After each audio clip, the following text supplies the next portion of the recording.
ఆడపిల్లనమ్మా నేను ఆడపిల్లనాని బాధపడకమ్మా నీవు దిగులు చెందకమ్మా ఆడపిల్లనమ్మా నేను ఆడపిల్లనాని బాధపడకమ్మా నీవు దిగులు చెందకమ్మా ఆడపిల్లనమ్మా నేను ఆడపిల్లనమ్మా అంటూ ఈ బాలిక దీనంగా పాడలేదు, పైగా ధైర్యం పుంజుకుంది.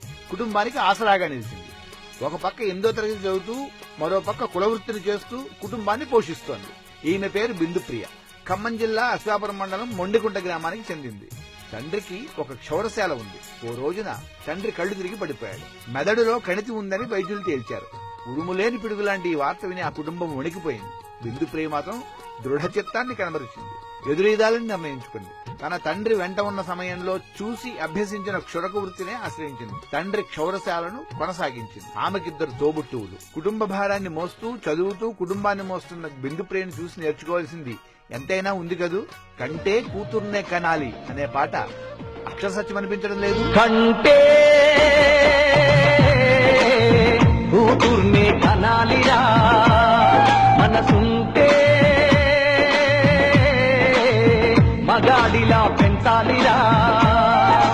కూతురు మైనస్ కొడుకే ప్రశ్నలు తాతల నాటి లెక్కలు కాదు. కొడుకుల కోసం చేసిన ఖర్చు కోడకు వేసిన సున్నం కదరా.